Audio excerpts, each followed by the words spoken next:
Olá, meu nome é Renato Demarque e hoje eu quero conversar com você sobre o tema do superenvelhecimento, né? Envelhecimento para aquelas pessoas que chegaram aos 90 e 100 anos de idade ou que passaram os 100 anos de idade. E para esse tema, eu trouxe uma apresentação que eu vou usar como guia, então, para a gente conversar sobre esse assunto. Então, quem são os nonagenários e centenários? Por definição, são pessoas que sobreviveram e chegaram aos 100 anos de idade. Então viveram, portanto, 20 anos a mais do que a expectativa de vida média dos países desenvolvidos, que é de 80 anos. O número de centenários no mundo, em 1950, era de 24 mil apenas. Hoje é de 269 mil. E a projeção para 2050 é de 3,8 milhões de pessoas. Desde 1960, o número de centenários vem dobrando a cada 10 anos. E isso reflete o crescente número de pessoas que têm 80 anos ou mais. Algumas delas vão continuar envelhecendo e vão chegar até os 100 anos. Desde o início da existência do ser humano, é que nós tentamos descobrir qual é o elixir da eterna juventude ou da imortalidade, né? Todos os indivíduos que ultrapassaram a expectativa média, a esperança média de vida de uma época, eles eram alvo de curiosidade, admiração, inveja e discussão. Afinal, qual era o seu segredo? Como conseguiram chegar àquela idade? O elixir da eterna juventude, ele foi buscado durante milênios, através de rituais, dos mais estranhos, inclusive, como, por exemplo, Cleópatra, que se banhava em leite de burra, ou a condessa Elizabeth Bathory, eu não sei se fala assim, mas, que no século XVII se banhava em sangue de mulheres jovens. Não deve ter funcionado, né? Tudo isso para adiar ao máximo o avançar do envelhecimento. E hoje nós compreendemos o envelhecimento como uma oportunidade. O envelhecimento ele transformou as nossas sociedades mais desenvolvidas em sociedades também envelhecidas, né? E ele traz um grande desafio em termos de saúde, acesso, né, e bem-estar para essas pessoas, para esse século em que nós estamos, né, o século XXI. Uma vida prolongada, ela é um recurso valioso. Ela oferece a oportunidade de viver mais tempo, repensar e reajustar os nossos objetivos de vida, ambições e desejos pessoais. O que com muita frequência é necessário, porque às vezes durante a juventude, a idade adulta, as pessoas não têm muito tempo para buscar a felicidade, né? Para alinhar a sua vida com objetivos maiores de realização por conta das demandas da vida. Então, envelhecer com qualidade oferece uma oportunidade de se ter uma vida mais feliz e com significado, né? Os centenários são, portanto, pessoas que, por ultrapassarem, por terem ultrapassado em 20 anos a expectativa média de vida dos países desenvolvidos, eles são um exemplo de envelhecimento bem-sucedido, né? Porque eles conseguiram evitar as principais doenças relacionadas à idade e que atingiram um limite e, portanto, atingiram um limite extremo da vida humana. Eles também são considerados enganadores da morte, porque de alguma forma eles retardam ou escapam de determinadas doenças, as quais são letais em idades jovens. É muito frequente que essas pessoas cheguem aos 100 anos muito bem de saúde, como a gente vai ver logo mais, logo mais. Doenças como diabetes mellitus, neoplasias, doença de Alzheimer, doenças circulatórias, e de certa forma eles conseguem comprimir e adiar o início dessas doenças para uma fase mais tardia da sua vida. Então o que eles fazem é comprimir a morbidade, né? Comprimir as doenças que normalmente matam as pessoas mais cedo e elas começam a aparecer bem mais tarde nas suas vidas, né? Seria isso, portanto, uma adaptação? As evidências a partir de autópsias indicam condições subclínicas como calcificação das artérias principais, alterações do sistema respiratório, deposição amiloide em vários tecidos, entre outras. Aparentemente, os sobreviventes excepcionais são capazes de atrasar e adaptar-se às principais doenças crônicas e assim manter função biológica, mesmo tendo problemas já bem estabelecidos. Então, essa aqui é a distribuição mundial, né, das pessoas centenárias. A gente observa um grande crescimento, né, principalmente nas últimas décadas, e uma tendência a que essa, que era uma reta aqui no começo, se transforme em uma exponencial, fazendo com que esse aumento seja ainda mais rápido nas próximas décadas. Aqui nós observamos, então, a barra azul, então, é pessoas com 95 a 99, essa barra aqui é de 90 a 94, e nós observamos uma tendência, né, do aumento das pessoas centenárias que acompanha uma tendência do aumento nas outras faixas a partir dos 80 anos de idade. Ou seja, as pessoas chegam nessa idade e depois seguem envelhecendo na mesma proporção em que as pessoas estão cada vez mais chegando a essa idade aqui dos 80 a 84. Ou seja, uma tendência que se mantém no nível populacional em diferentes populações do mundo. A esperança média de vida mais alta, a nascença em nível mundial, né, da OMS 2013, mostra o Japão como o país que tem a maior esperança média de vida. Mas nós observamos que, além dos países europeus, né, que nós já sabemos que tem uma expectativa média de vida alta, alguns países que a gente não esperaria, como o México, né, como Singapura, porque são países que, por terem um nível socioeconômico mais baixo, né, nós esperaríamos que eles não tivessem um envelhecimento tão acentuado. E, no entanto, ali estão, né, mostrando que o que interfere no bom envelhecimento, né, no envelhecimento até longas idades, pode estar além, né, das condições socioeconômicas de um país. No entanto, para confirmar que as condições socioeconômicas são importantes, nós vemos países africanos que têm uma má condição socioeconômica, né, com as mais baixas expectativas de vida. Né? A gente vê Serra Leoa com apenas 46 anos, que é muito pouco. Né?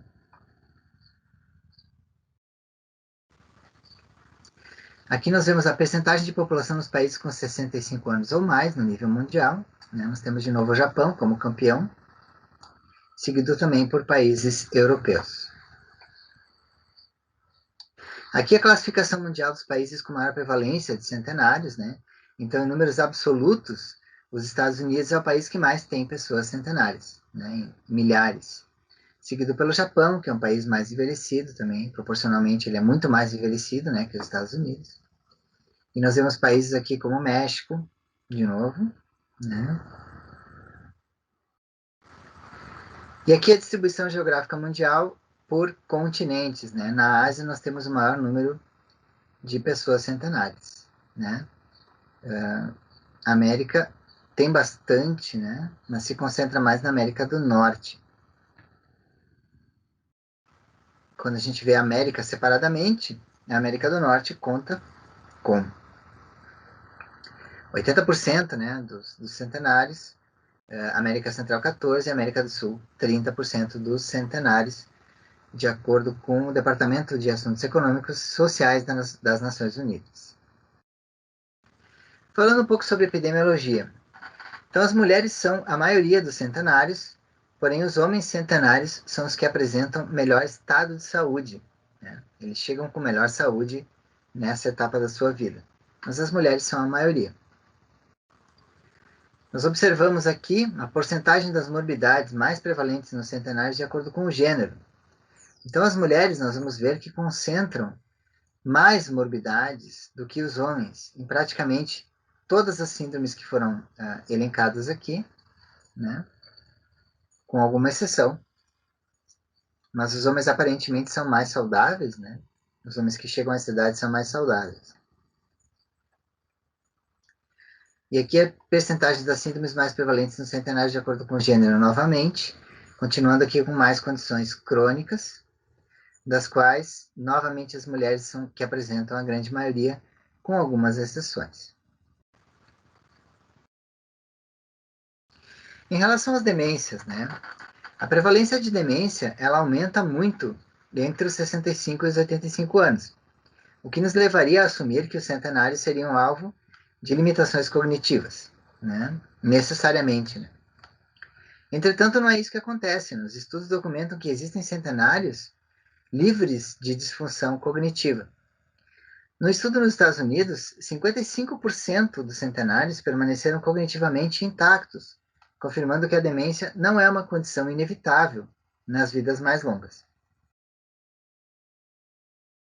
Em relação à saúde social, comparativamente com octogenários e nonagenários, os centenários têm uma saúde social muito pobre. Nas investigações realizadas, a maioria tinha aproximadamente uma pessoa com quem se comunicar ou socializar, que é um número muito baixo e muito mais abaixo do que as faixas etárias anteriores. 50% dos centenários desses estudos estavam em risco de isolamento social.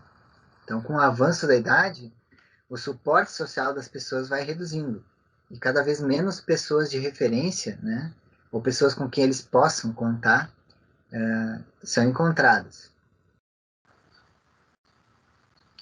Em relação à vida conjugal, a história da vida conjugal de homens e mulheres centenários é notavelmente diferente depois de atingirem os 60 anos de idade. É muito diferente mesmo entre homens e mulheres. Dos 60 anos de idade até os 100, os homens centenários que habitam com a companheira vivem 2 vezes mais do que uma mulher centenária vive quando habita com seu companheiro. Então parece que as mulheres são melhores protetoras, né, dos maridos do que os maridos são das mulheres. Os homens geralmente têm relacionamentos com mulheres mais jovens e, por conseguinte, as mulheres centenárias com homens mais velhos, né, não centenários, faz com que elas vivam mais da metade das suas vidas sozinhas. Então pense, uma mulher que já é casada com uma pessoa mais velha do que ela e que vai viver muito tempo, vai perder o seu companheiro, né, mais cedo e, portanto, vai viver muito mais tempo, né, na comparação com os homens, sozinho. Quanto aos viúvos, mais da metade volta a casar com mulheres mais jovens, geralmente 10 anos ou mais. Né? Comportamento muito frequente, muito comum. Ser solteiro aumenta o risco de alteração cognitiva, o que pode ser explicado pela solidão e isolamento. Outras evidências na China rural indicam que quanto maior a função cognitiva ou física, maior é a tendência da pessoa a viver sozinha, ou seja, quanto melhor ela está fisicamente e cognitivamente, maior a chance de ela buscar viver sozinha, né, quando envelhece. Viver em comunidades religiosas, né, demonstrou benefício para atingir os 100 anos em ambos os sexos, mas é mais acentuado no sexo masculino. Essa vantagem ela vem do estilo de vida mais saudável e regular que praticam os membros das sociedades religiosas, né, e do apoio maior por parte dos mesmos, porque isso inibe os comportamentos tipicamente masculinos de consumo de álcool e tabaco, que a gente sabe que são muito nocivos e que antecipam a morte. Né? Agora vamos falar um pouquinho sobre diferentes estudos de diferentes países, tá? Que eu chamei de sentimentos e percepções, porque são estudos que envolvem sentimentos e percepções. Então, enquanto os informantes focalizam nas atividades da vida diária, né, o informante, né, o cuidador, o familiar, os centenários eles centram-se na saúde mental, deixando em segundo plano a saúde física, né? Becker 2003. Então, para a pessoa muito idosa, o mais importante é estar com a mente funcionando bem. Os indivíduos centenários demonstraram alto nível de bem-estar e valorização positiva de suas vidas, apesar da presença de substanciais limitações físicas e cognitivas. Ou seja, mecanismos de adaptação permitem que a pessoa se sinta muito bem, apesar, né, de apresentar agravos de saúde. Os recursos pessoais, tais como saúde, rede social e extroversão, mostraram impacto direto nas diferenças interindividuais de felicidade. Ou seja, pessoas que têm melhor rede social, que são mais extrovertidas, elas se adaptam melhor, né, ao envelhecimento. Nos Estados Unidos, 2 estudos, né, mostraram que a maioria do sexo feminino, com baixa escolaridade, renda de 4 a 7 mil dólares, com alterações da visão e audição, usando uma média de 2 medicações por dia, o que é pouco, né, resistindo à institucionalização, não desejando ser institucionalizadas ou viver em instituição de longa permanência, com estilo de vida próprio, mostrando-se satisfeito com a vida e adotando uma filosofia do aqui e agora, vivendo o aqui e agora, ativo mental e fisicamente e vivendo sozinho ou em companhia dos filhos. Essa é as maiores prevalências, né, em termos de atitudes e outros elementos fundamentais em centenários norte-americanos. No outro estudo, quanto à personalidade, o bom humor foi um componente recorrente dos centenários, sendo usado como uma espécie de estratégia de sobrevivência diante da perspectiva da morte, né? Essa capacidade de administrar situações adversas com humor foi um importante fator para a própria longevidade, né? Levou as pessoas a envelhecerem por mais tempo. E os centenários raramente consideram a idade avançada como limitação intransponível e, quando percebiam não mais poder continuar atividades específicas, procuraram substituí-las por outras atividades compatíveis com as suas possibilidades. Então, sim, são mecanismos de adaptação, né? Os centenários também mostraram serem mais aptos a lidar com o estresse do que a maior parte dos indivíduos mais jovens do que eles, né? Apresentaram personalidade resistente ao estresse e com baixo risco de emoções negativas, como ódio, medo, culpa, tristeza, depressão, ansiedade, hostilidade e impulsividade. Ou seja, pessoas que têm mais emoções positivas e conseguem evitar as emoções negativas. Como é que eles conseguem isso, né? Isso é o que você deve estar pensando agora. Isso contribui positivamente para a longevidade, por levar à melhora na saúde cognitiva, já que ansiedade e depressão exercem efeitos negativos sobre o funcionamento cerebral, né?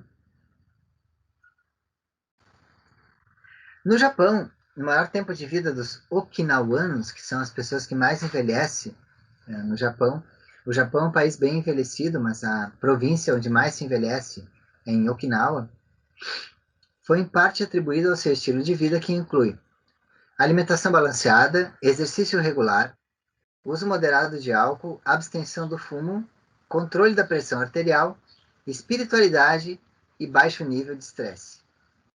Muito interessante, né? Que eles têm toda uma programação para envelhecer de forma saudável, né? Isso não acontece à toa, isso acontece devido a diversos elementos da cultura japonesa que permitem esse envelhecimento com saúde. Um outro exemplo, né? Quanto às fraturas do quadril, os okinawanos apresentaram 20% menos fraturas do que o resto do Japão e 40% menos fraturas do que os norte-americanos.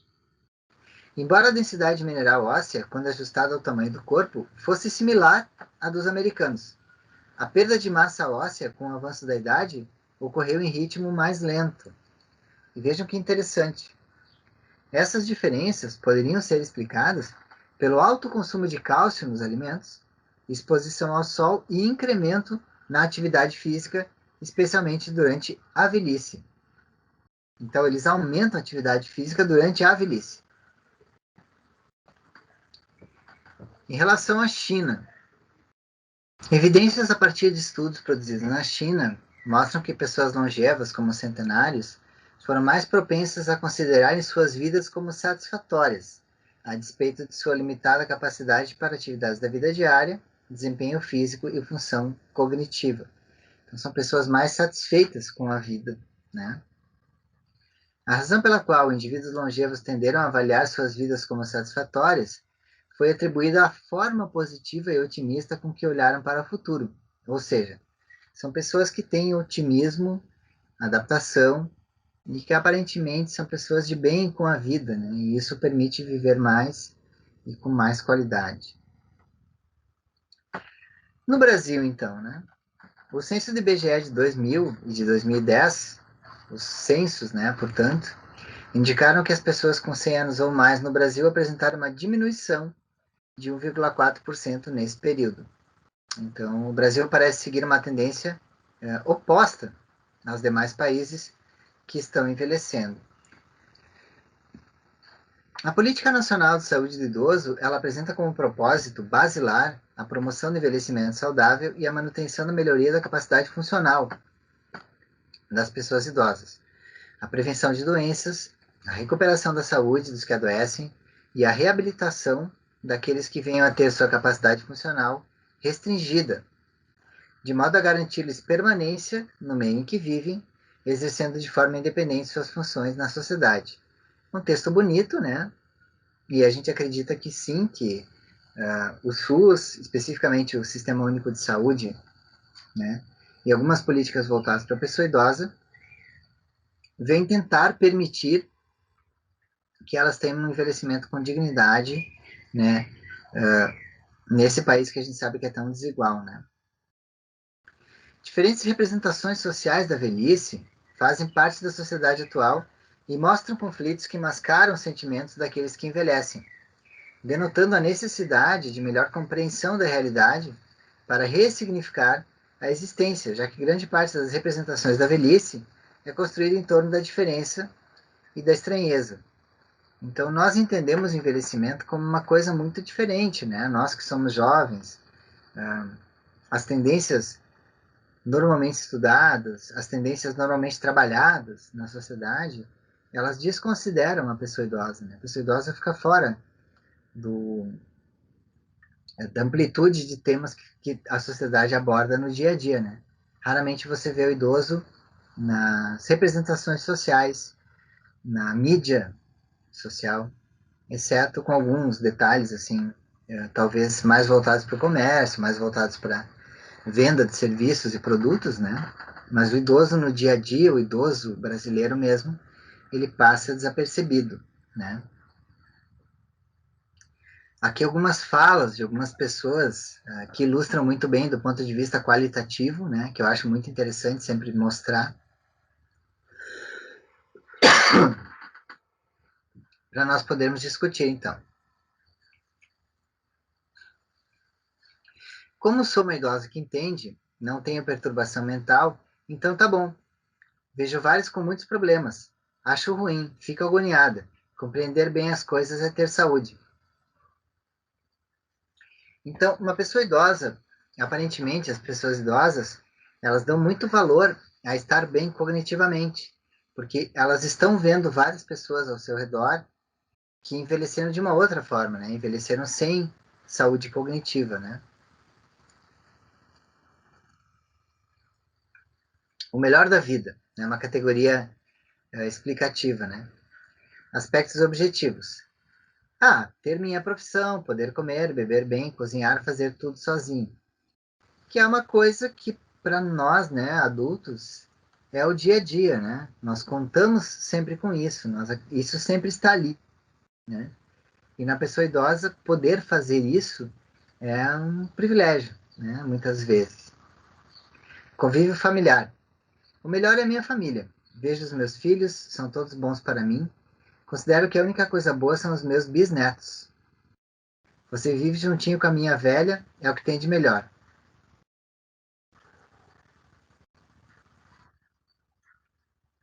Então, o contato da família, contato o amor da família, né? Isso tem um enorme valor, né? E a gente só pode sentir isso estando nessa situação, né? Imagina, conviver com os bisnetos, né? Isso é uma coisa fantástica, né? Já viveu com os netos e agora os netos tiveram filhos, né? Então, isso é bem interessante. E tem muito valor, aparentemente, para as pessoas nessa idade. Aceitação e passividade. Eu agradeço a todo mundo. A idade vem, tem que aceitar tudo. E eu me sinto bem. Então a idade vem, né? Para algumas pessoas não vem, né? Mas para as pessoas que vêm, ela vem junto com uma colheita, né? Que nós acabamos colhendo aquilo que nós plantamos na vida, né? Então o que será que nós vamos colher, né? Quando for a nossa vez, se nós pudermos viver, né? Até lá. Pior nessa fase da vida. perdas decorrentes do processo de envelhecimento, né? É difícil, eu não posso mais fazer as coisas que eu fazia antes. É muito triste, é duro quando a gente perde marido, familiares e amigos. É muito sofrimento.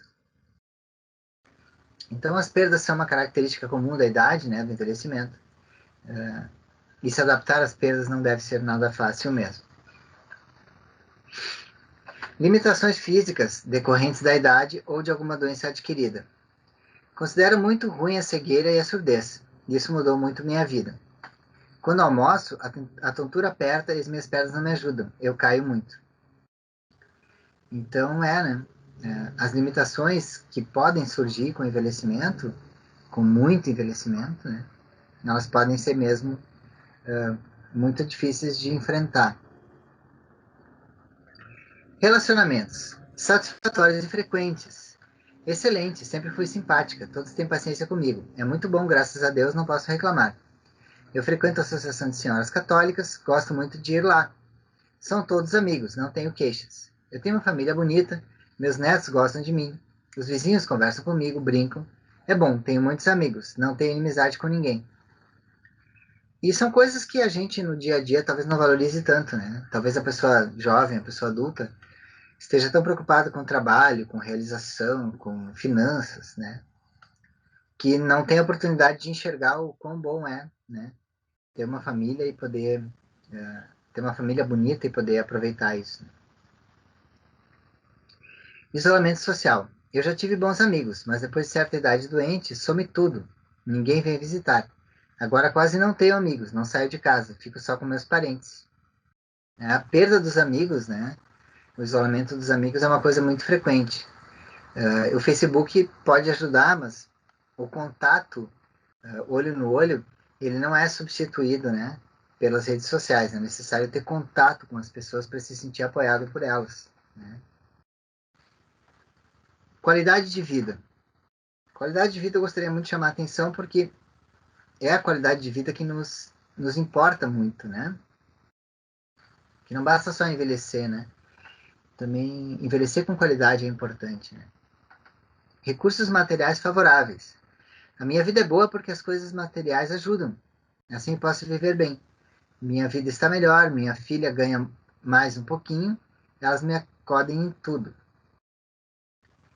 Recursos desfavoráveis. Precisava ter mais dinheiro para poder ter as coisas e viver melhor. E aspectos gerais. Acho que a qualidade de vida é a pessoa que faz, é individual, cada um faz, planeja. Eu não brigo com ninguém, todos me respeitam. Nasci pobre, criei pobre, e só não sou pobre pela graça de Deus, tenho riqueza espiritual. Tenho Deus, está tudo bem. Pode melhorar em tudo, espiritualmente e carnalmente. Então a perspectiva de ter uma vida boa, ela passa tanto pelo material quanto pelo espiritual. E a qualidade de vida na cidade, aparentemente, ela se relaciona muito tanto com a postura que a pessoa tem de positividade, de fé, muitas vezes religiosa, quanto com os aspectos físicos. Né? Os aspectos físicos, eles não necessariamente preponderam, mesmo muitas vezes sendo muito importantes, né? Como as condições crônicas são muito importantes, né? São debilitantes às vezes, mas as pessoas aparentemente se adaptam muito, né? A essas condições e por isso conseguem sobreviver até essas idades e até mesmo manter uma boa qualidade de vida.